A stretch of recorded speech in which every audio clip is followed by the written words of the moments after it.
No human being lives a Jannah on earth. You might think a person does when you see him or her with something that you don't have. But the reality is that every single human being without exception is struggling in some fashion, form or manner. Every one of us is being tested. That's what life is about.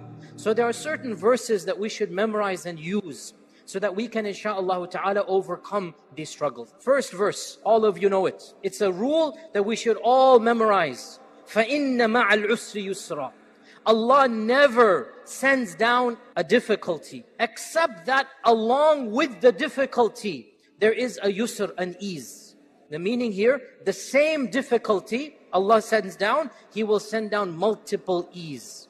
So, if you are struggling financially, Allah is saying, don't worry, your health will be good. If you have a health issue, Allah is saying, you have loving family. If you have a family problem, Allah is saying, society is at peace. In other words, whatever difficulty you are facing, Allah is saying, I'm going to give you multiple ease that will make other aspects easy for you, even as you struggle with this difficulty. The second verse that we should remind ourselves of is, لا yukallifullahu nafsan illa wusaha. No soul is going to be burdened with more than what it can bear. What this indicates is beautiful. Some people, they think, I can't bear this, it's too much for me.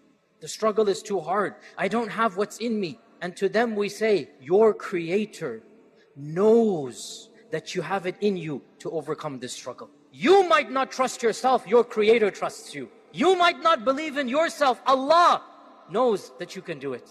لا yukallifullahu nafsan illa wusaha. Allah knows you have the strength, you have the courage, you have the fortitude, you have the iman. Allah knows you have the inner capacity and the external will to overcome this issue. That's why you're facing it. So trust in Allah, because Allah is trusting in you, in the sense here that Allah knows you can do it. Never does a calamity happen to a believer. Never does a tragedy occur to a believer, except that at the end of the tragedy or the calamity, the believer is the victor. The mu'min, the believer, is never a loser. The third verse of optimism, one of the most powerful verses of optimism when we're facing a calamity or a tragedy. Memorize this verse, Surah Tawbah. Beautiful verse. Say, Allah is telling you to say this. Allah wants you to memorize this. قُلْ لَنْ يُصِيبَنَا إِلَّا مَا كَتَبَ اللَّهُ لَنَا هُوَ مَوْلَانَا وَعَلَى اللَّهِ فَلْيَتَوَكَّلِ الْمُتَوَكِّلُونَ. Say, nothing shall happen to us except that Allah has already